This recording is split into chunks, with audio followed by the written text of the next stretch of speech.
The night was heavy with silence, the kind that sits in the air like an unspoken prayer. Martin sat alone by the window of his small room at the Lorraine Motel, the same place he had chosen not for comfort, but for its simple humility. Outside, the city of Memphis lay restless, its people wrapped in anger, exhaustion, and quiet hope. The strike of the sanitation workers had gone on longer than anyone had imagined, and each passing day seemed to drain something from his soul. He had been here before, not in this room, not in this exact city, but in this same space between faith and fear, where conviction whispers against the noise of doubt. He wondered if courage could still live inside a man who had grown so tired of watching the world he loved bleed. He used to believe the dream was enough, that words spoken with the fire and love could melt even the hardest hearts. But the years had changed the way America looked at him. Once he had been the preacher who inspired millions to march for justice. Now, many saw him as a troublemaker, a man who had gone too far, who dared to speak against the war, against poverty, against the quiet cruelty of indifference. The hatred had never frightened him as much as the silence of those who once cheered him. He would look out at crowds now and feel a chill where there used to be warmth. Somewhere deep inside, he wondered if his dream had begun to fade, not because it was wrong, but because the world had grown too comfortable in its nightmares. The room was dim, lit only by the small lamp on the nightstand, its soft yellow glow washing over the papers scattered before him. Notes for sermons, half-written letters, plans for marches, names of men and women who still believed. His pen hovered over the page, but words refused to come. He thought of Coretta, her steady eyes, her quiet strength. She had stood beside him through every arrest, every threat. Every night he came home with the sound of hatred still ringing in his ears. She understood the weight he carried, though she never said it aloud. Sometimes, when he was too tired to pray, he imagined she prayed for him. He needed those prayers now, more than ever. In the stillness, he closed his eyes and whispered to himself, not as a preacher, not as a leader, but as a man. Lord, am I still doing right by you? It was a question he had asked countless times, though the world would never know it. They saw only the speeches, the marches, the fire in his words, not the nights of trembling hands, the moments when the world felt too cruel to love. He was human before he was history, and the dream, beautiful as it was, had come at a cost. The threats never stopped. The FBI's letters, the phone calls in the dark, the faces that followed him wherever he went. Yet, despite it all, he kept preaching peace. Sometimes he wondered if peace could truly survive in a land that had never known it. Outside, a distant siren echoed through the streets, followed by the low hum of voices drifting from the courtyard below. His fellow ministers were talking softly, their words a blend of laughter and worry. Martin listened for a moment, the sound reminding him of home, of nights back in Atlanta when he'd sit with friends on the porch, talking about sermons and scripture, dreaming of a world not yet broken. Those were simpler days, when the dream was still new, when he still believed that love alone could bend the arc of history. He smiled faintly at the memory, but it faded quickly. Too much had happened since then. Too many funerals. Too many mothers with folded hands and tearless eyes. Every victory had been paid for with blood. He rose from his chair and walked to the mirror, studying the reflection that stared back. His eyes looked older than his years, and the lines along his face had deepened from the strain of holding so many burdens. He had seen the mountaintop in dreams, not the literal one, but a place of peace beyond all struggle. And some nights, he feared he was climbing it alone. The man in the mirror looked weary but resolute, as though he had long accepted that his path would never be easy. He touched his chin thoughtfully, then laughed softly under his breath. "You look like a tired preacher," he said to himself, the sound of his own voice surprising him in the quiet room. But beneath that small laugh, a shadow lingered, a whisper that maybe he would not live to see the dream fulfilled. His mind drifted back to Birmingham, to Selma, to Montgomery, places etched into the history of struggle. He could still hear the chants, the songs, the dogs, the fire hoses. He could still smell the smoke of burning crosses, but he could also hear the laughter of children walking to school without fear, the harmony of voices singing, "We shall overcome," and the trembling joy of a people who, for one bright moment, believed that love was stronger than hate. Those moments were his strength. They were the proof that even in darkness, light could still find a way. Yet as he sat back down, the weight of the world pressed heavier on his shoulders. He had seen progress, yes, but he had also seen how fragile it was. A single act of violence could undo years of hope. He thought of the poor, the ones who worked from dawn to dusk, yet still had nothing to show for it. He thought of the soldiers sent to die in a war that had stolen too many sons. He thought of the letters from people begging for help, for guidance, for some small piece of the dream he had promised them.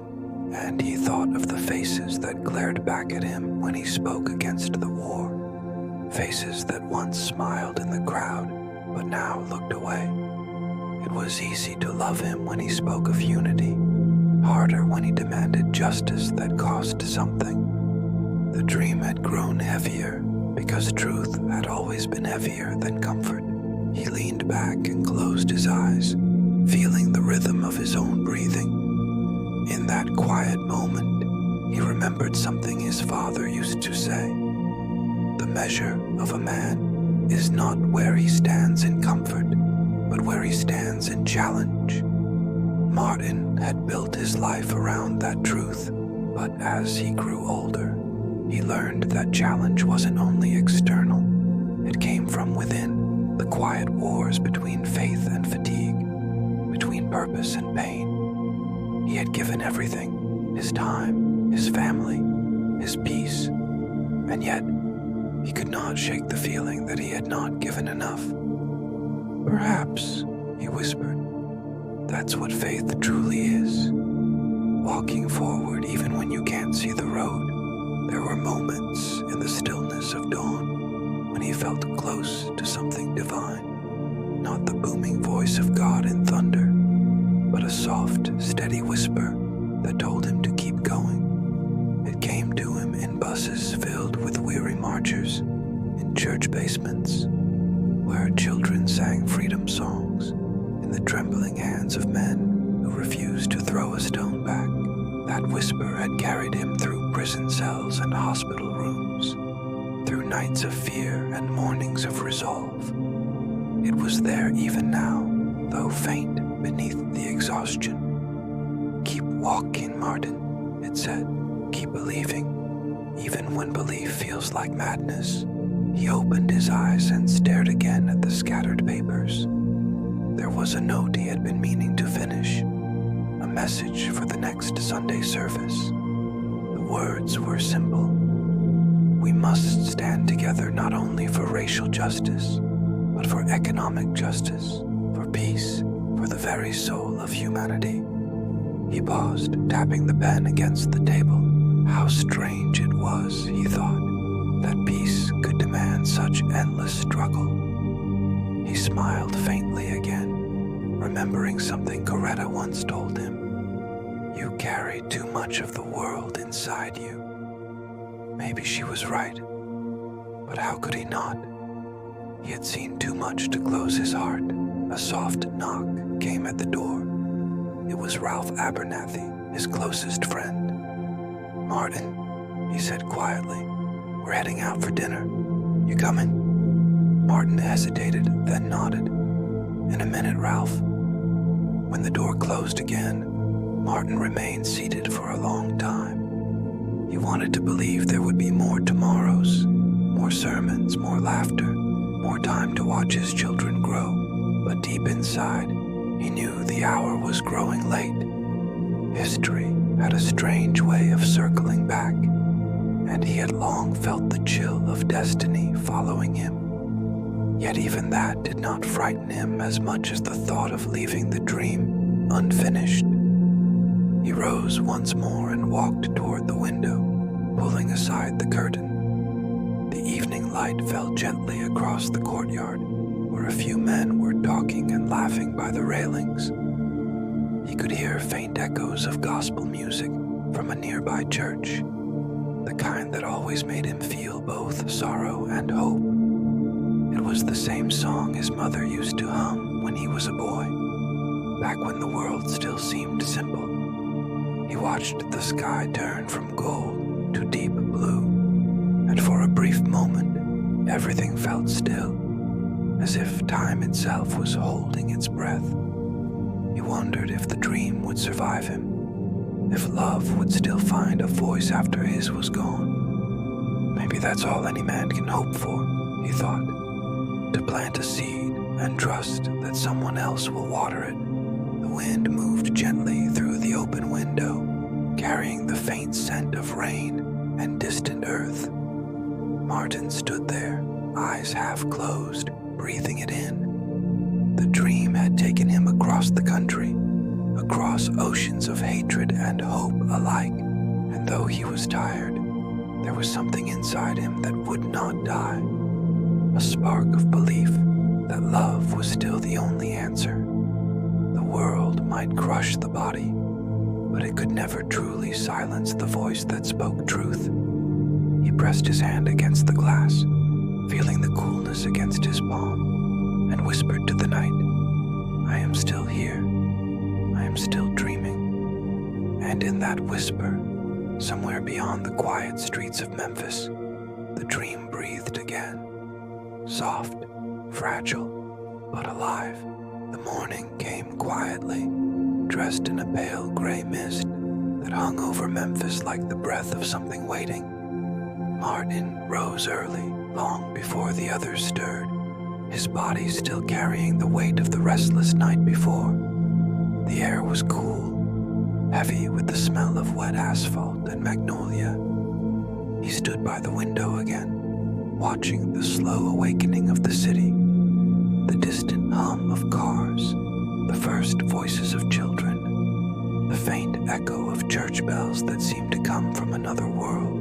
He thought of home. Atlanta was hundreds of miles away, but his heart lived there still, in the laughter of his children, in the gentle patience of Coretta's voice.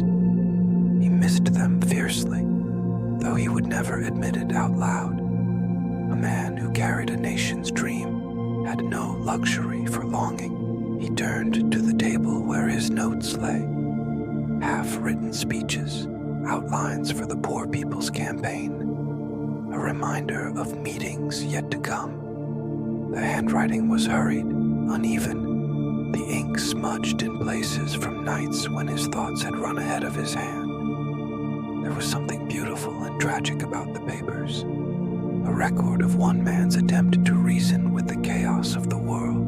He picked one up and read it slowly, his lips moving silently with the words, "We are caught in an inescapable network of mutuality, tied in a single garment of destiny." He paused, remembering when he first wrote those lines in the quiet of a jail cell in Birmingham. They had come to him like a revelation then, a divine whisper reminding him that no man could truly be free while another lived in chains. Yet now, years later, he wondered if people still believed that. He walked to the small sink, splashing water on his face. His reflection blinked back at him, eyes shadowed, lines deepened, but still that same faint light beneath the fatigue. He smiled weakly.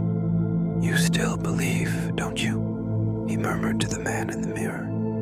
It wasn't a question, it was a reminder, because believing was no longer a choice. It was survival. The dream had taken root so deeply inside him that even despair couldn't pull it out. Still, there were moments when he wished he could rest.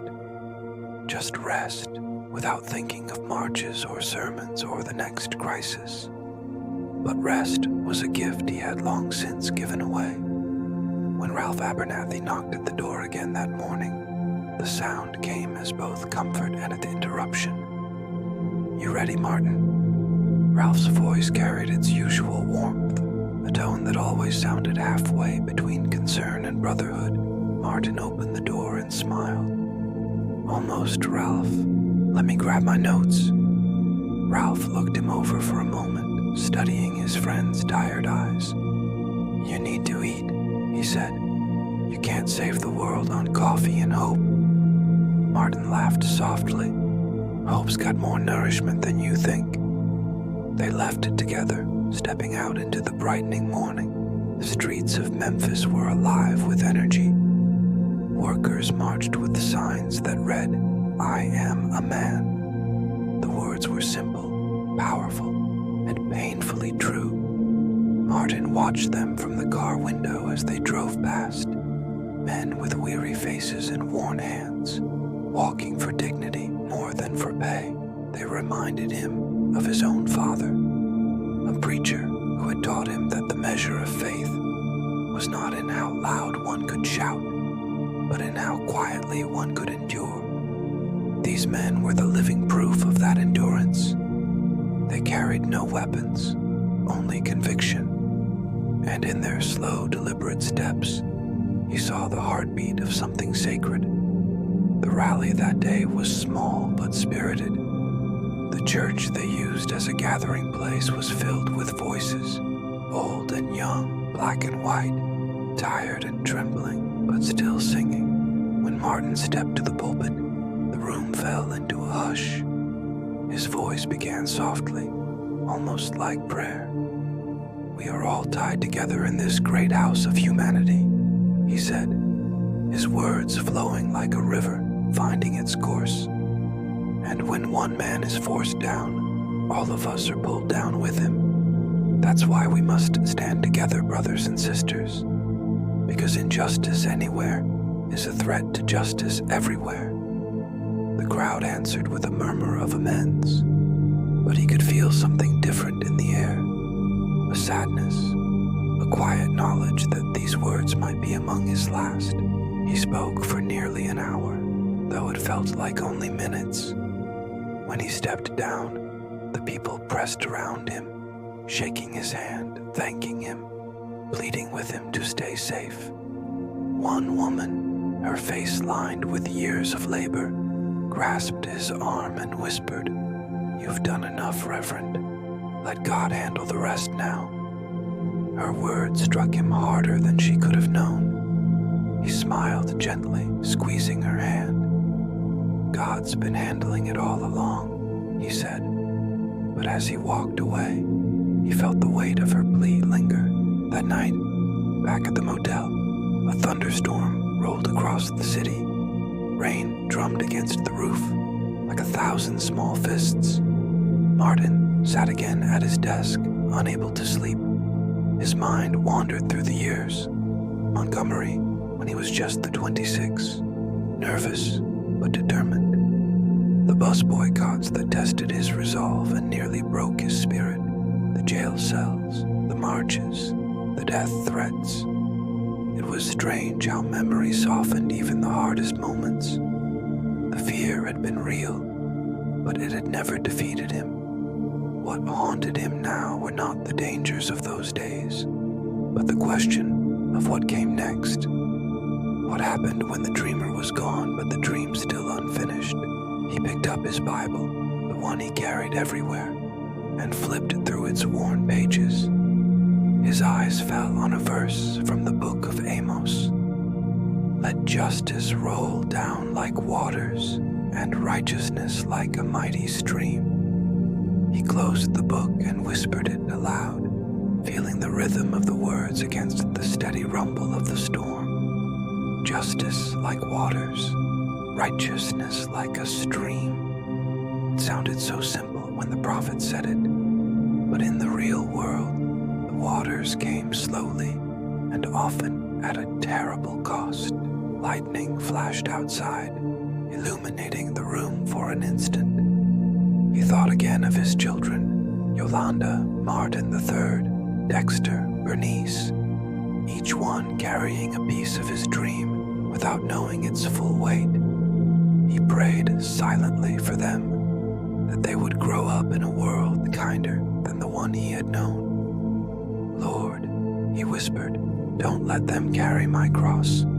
Let them carry only my hope. As the night deepened, he began to write again, words flowing easier now, like confession. He wrote not for the newspapers, not for history, but for himself. We must love our enemies, he wrote slowly, not because they are right, but because hate is too heavy a burden to bear. We must forgive not because they deserve it, but because only forgiveness can make room for freedom. He paused, staring at the sentence. It was the essence of everything he had ever preached, but it still felt like an impossible command. How do you love those who wish you dead? How do you forgive a world that keeps crucifying its prophets? Yet he knew the answer, because hate, left unchecked, destroyed the hater as surely as the hated. Love was not a weakness. It was resistance in its purest form. By dawn, the storm had passed. The streets were slick with rain. The air washed clean. Martin stepped outside, inhaling deeply. The world looked fragile in that light, as though creation itself had just been reborn. A few sanitation workers were already gathering for another day's march, their signs propped against their shoulders. He smiled and waved to them, his heart swelling with quiet pride. They smiled back, unaware that their courage gave him strength, just as much as his words gave them hope. Later that day, he met with a few local ministers to discuss the next rally. The conversation was tense, some worried about safety, others about turnout.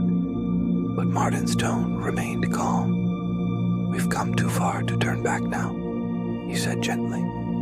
If we fall silent now, we make room for despair. But if we stand, even in fear, we remind the world that justice is alive. His voice, though soft, carried a power that filled the small room. When the meeting ended, Ralph lingered behind. You really think we can change it all, Martin? He asked.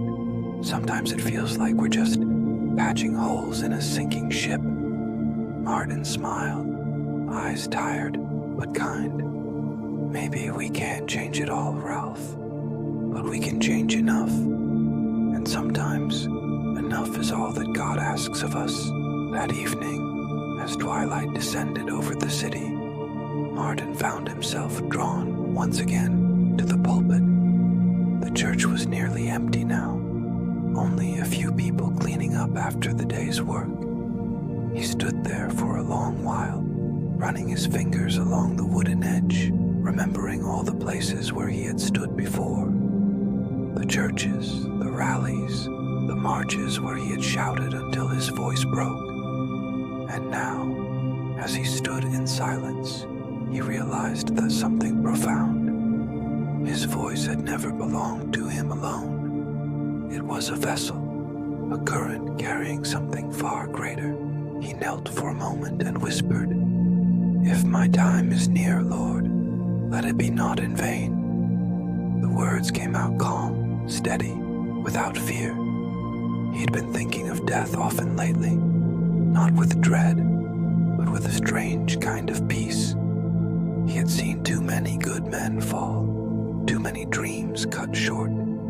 He knew what it meant to live for something that might never see its full bloom. But maybe that was the point. Maybe the dream was never meant to be finished by one man alone. That night, as he prepared for bed, a strange calm settled over him. The air outside was quiet again, the streets bathed in the silver light of the moon. He thought of all the people who still believed, even when belief hurt. The maids and laborers, the teachers and students, the preachers and singers who refused to bow. They were the true keepers of the dream, and in their faith he found rest. Before closing his eyes, he wrote one last line in his notebook. Faith is taking the first step, even when you don't see the whole staircase. He smiled softly, the words like a lullaby to his own weary heart. Outside, the world slept fitfully, unaware that history was already turning its final page. The day began like any other, though history has a strange way of disguising its most sacred moments in ordinary clothes.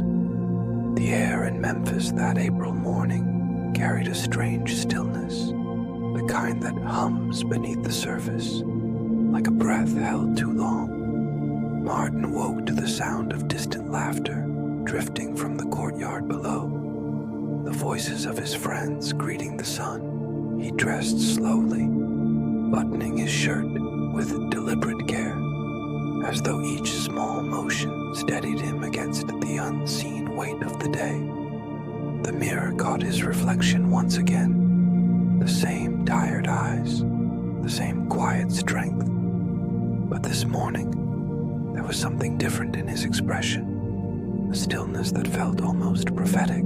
He joined Ralph Abernathy and the others for breakfast, the conversation light, the laughter genuine. There was talk of the weather, of the next march, of home. Someone mentioned that the rally had been postponed because of the rain the day before, and Martin smiled faintly.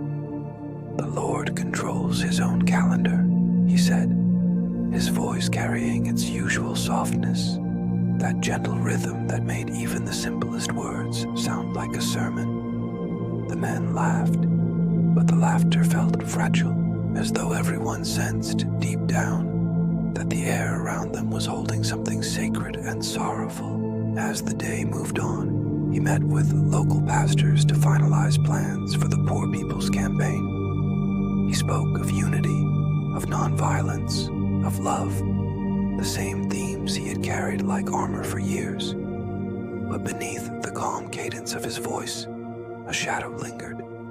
Death had walked beside him for a long time, a patient companion whose footsteps he had learned not to fear. It wasn't paranoia, not anymore, just awareness. He had received too many threats, seen too many faces twist in hatred to believe he was untouchable. Yet, he had made peace with it. If a man hasn't discovered something that he will die for, he once said, he isn't fit to live. Now more than ever, those words felt close. The hours passed quietly, filled with the ordinary rhythm of preparation. A meeting here, a phone call there, brief moments of solitude in between. But every time he paused, the same thought returned, gentle but insistent. This may be the last, not in fear, but in certainty. It was not dread that filled him, but acceptance. He had long known that the dream might outlive the dreamer. By evening, the sky had turned the color of copper, the light soft and strange, as if the world itself were caught between day and night. Martin stood near the window again, looking down at the courtyard where his friends were gathering. A breeze stirred, carrying the scent of rain and magnolia. Ralph called up to him. "Martin, you coming out? We're heading to dinner soon." Martin smiled faintly. "Give me a minute, Ralph. I just need to finish this thought." He turned back to his notes, fragments of a sermon he would never give. He wrote slowly, deliberately. We must remain committed to love, even when love breaks our hearts. Because in the end, only love can heal what hate has torn apart. He paused, the pen trembling slightly in his hand. Then he underlined the word love once, twice, as though trying to press it deeper into the paper, into time itself. The phone rang suddenly, startling him. It was a journalist asking about the future of the movement. Martin answered calmly, his voice composed but distant, as though already half removed from the world. The future, he repeated softly. The future belongs to those who keep believing. My role has never been to finish the work, only to keep it alive long enough for others to carry it forward. When the call ended, he stood in silence, staring at the phone, as if listening for an echo that never came. Outside, the evening wind picked up. He stepped out onto the balcony, the air cool against his skin. Below, his friends laughed and joked. Jesse Jackson was there, Andrew Young, Ralph, brothers, in struggle and in faith. Someone called up, teasing, "Don't forget your overcoat, Doc. It's getting cold out here." Martin laughed, that deep, resonant laugh that always sounded like music. "I think I'll be fine," he replied, smiling. For a brief, fragile moment, time felt ordinary again. A group of weary men sharing laughter after years of storms. Inside the room, the clock ticked softly.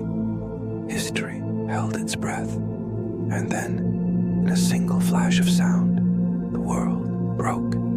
It was quick, so quick that no one had time to scream. One moment, he was smiling. The next, he was fallen. The echo of the gunshot slicing through the quiet evening.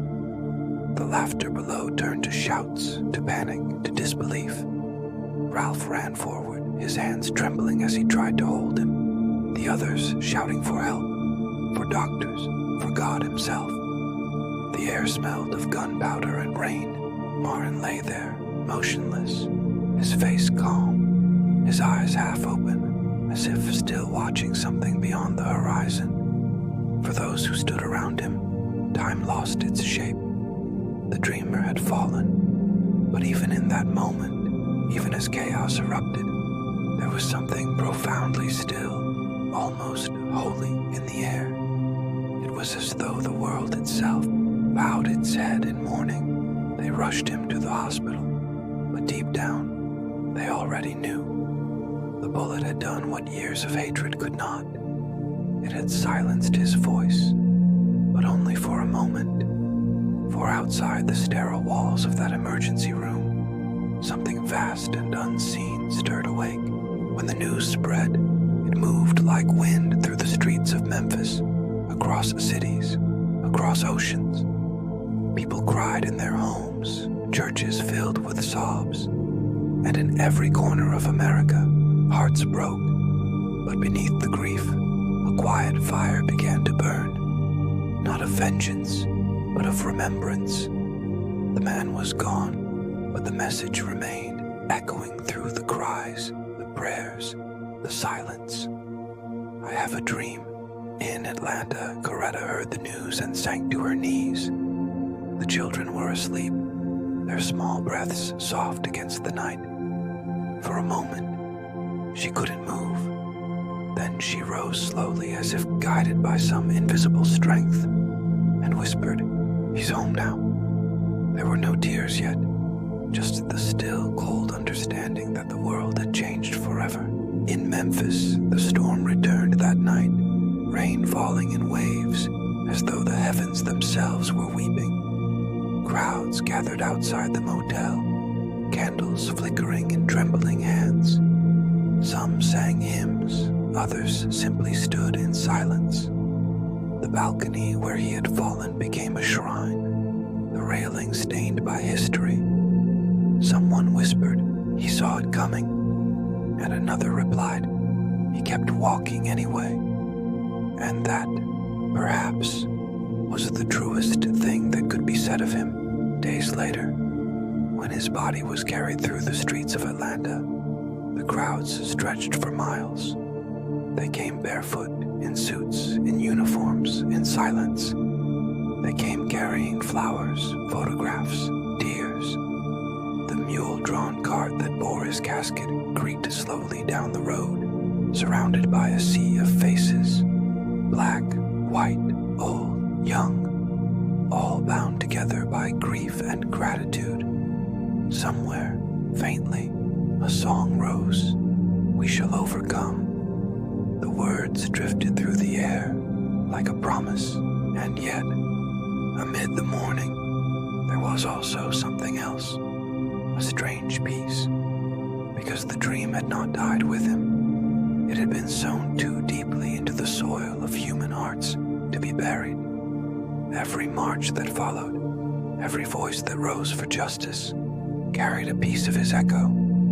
Even those who had never heard him speak could feel it. The soft pulse of faith that said, we can be better. In the years that followed, statues would rise, streets would bear his name, speeches would recall his fire. But the truest monument was invisible.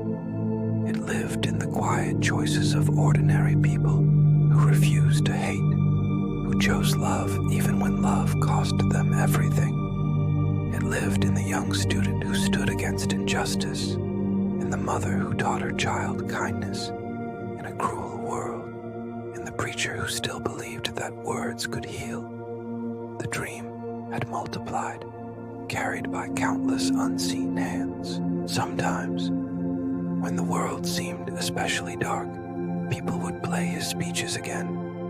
The recordings crackled with age, his voice soft, but certain. I have been to the mountaintop, he had said on the night before he died, and I've looked over, and I've seen the promised land. Those words, spoken with trembling conviction, felt now like prophecy. He had known somehow that his journey was ending, but even in that final speech there was no fear, only peace, only faith, only the quiet knowing that his life, however brief, had been enough. And if you listen closely, truly listen, you can still hear it, not in the roar of crowds or the echo of applause, but in the quiet moments between heartbeats, in the hush that follows tragedy, in the gentle defiance of kindness, in the dream that refuses to die. His voice lives there, whispering still, softer now, but stronger for its gentleness. It says, keep walking, keep loving, keep dreaming, because somewhere, beyond the noise of history, a preacher still stands before a sea of faces, his eyes lifted toward the unseen horizon, and his voice, calm, steady, certain, rises once more. I still have a dream, and in that whisper, the world begins again.